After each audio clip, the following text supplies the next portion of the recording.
Simply invest में आपका स्वागत है। दोस्तों, आइए आज जानते हैं ऐसी 10 बातें जो सिर्फ अमीर ही जानते हैं। मेरी इच्छा है कि यह सब स्कूल में बच्चों को पढ़ाया जाए। इससे युवाओं को फाइनेंशियल इंडिपेंडेंस प्राप्त करने में मदद मिलेगी।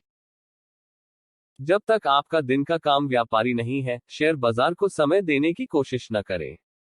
यह मत सोचो कि तुम शेयर बाजार से अधिक चतुर हो।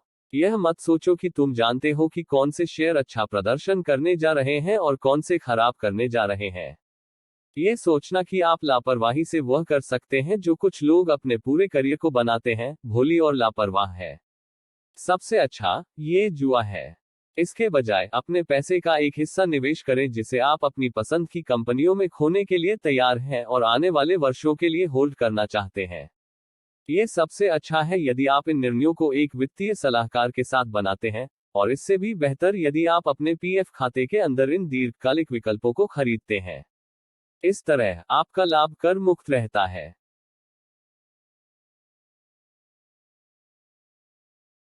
अगर सरकार ने अचानक करों में वृद्धि की और आपको हर महीने अतिरिक्त ₹100 का भुगतान करने के लिए मजबूर किया, तो आपको इसका भुगतान करने का एक तरीका मिल जाएगा। आपने ऐसा कर लिया होता। फिर भी जब पैसे बचाने की बात आती है, तो लोग हर महीने ₹100 निकालने में असमर्थता को तर्कसंगत बनाने के तरीके ढूंढते रहते हैं।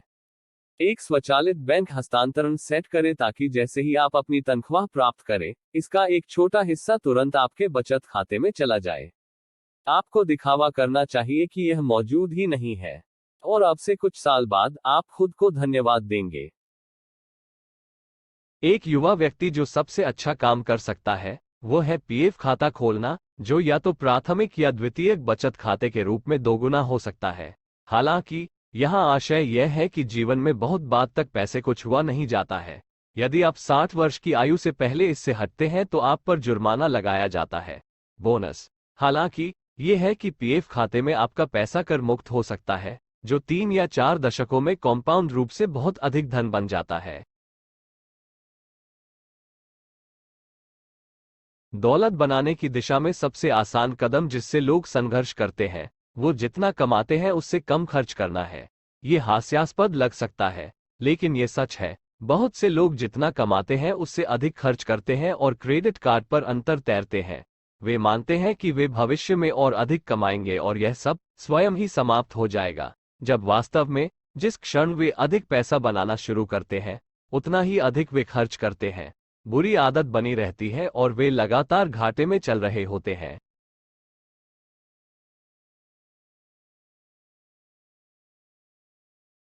यहां तक कि दुनिया के सबसे सफल उद्यमियों के पास साइड हसल है। वारेन बफे के अनुसार औसत करोड़पति के पास आय के 7 स्रोत होते हैं। कई आय धाराएं होना प्रक्रिया का एक हिस्सा है। सबसे अच्छी चीज जो आप कर सकते हैं वो ये पता लगाना है कि आप क्या प्रदान कर सकते हैं या लोगों को क्या प्रदान कर सकते हैं जो सही मूल्य प्रदान करता है। एक आदर्श उदाहरण इंटरनेट प्रसिद्ध उद्यमी अजीत सिंह है, जिन्होंने लाखों लोगों को ऑनलाइन पाठ्यक्रम बेचने और व्यापार मालिकों से परामर्श करने के लिए बनाया है। कोई फर्क नहीं पड़ता कि आप कितने उद्यमशील हैं, समय पर भुगतान करने के लिए आय के विश्वसनीय स्रोतों के बिना अपने क्रेडिट कार्ड को अधिकतम करना गैर जिम्मेदाराना है। आप हमेशा इस आधार पर वित्तीय निर्णय लेना चाहते हैं कि आप वर्तमान में क्या कर रहे हैं, न कि आप क्या सोचते हैं कि आप क्या करने जा रहे हैं।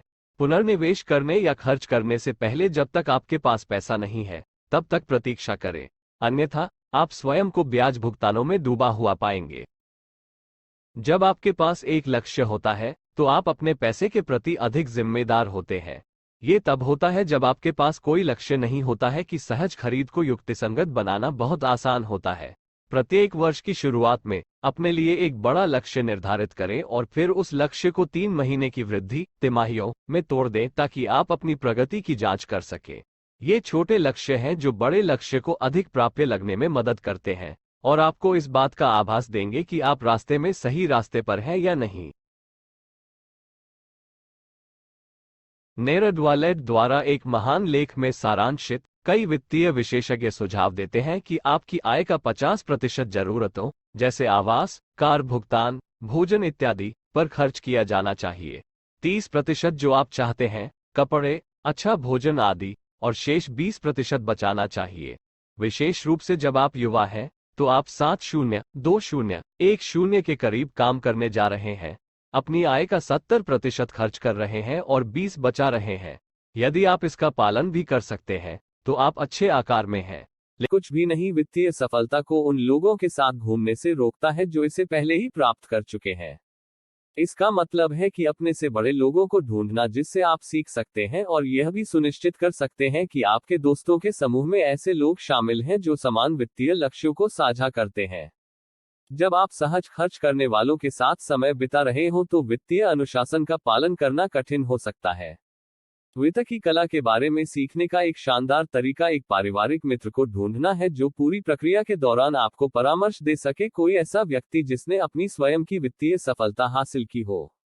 यदि आप ये सीखने में गहरी रुचि दिखाते हैं कि इसे अपने लिए कैसे बनाया जाए, तो संभावना है कि किसी को मदद करने में खुशी होगी।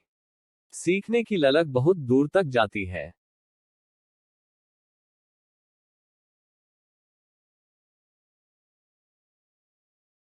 जबकि ये देखना महत्वपूर्ण है कि आप महीने दर महीने कैसा प्रदर्शन कर रहे हैं, ये कहीं अधिक महत्वपूर्ण है कि सफलता को लंबे समय तक आंकना चाहिए।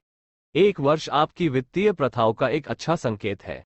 कुछ महीने बहुत अच्छे नहीं हो सकते हैं, चीजें होती हैं, अन्य अद्भुत हो सकते हैं।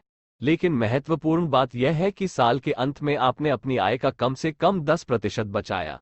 अन्यथा, यदि कुछ भी नहीं बचाया जा रहा है, तो आप अपने लिए सच्ची दौलत बनाने की उम्मीद कैसे कर सकते हैं? मुझे पूरा यकीन है कि आपने आज बहुत कुछ सीखा है। सिंपली इन्वेस्ट टीम और अजीत आपको शुभकामनाएं देते हैं। Please like and subscribe my channel if you liked my ideas.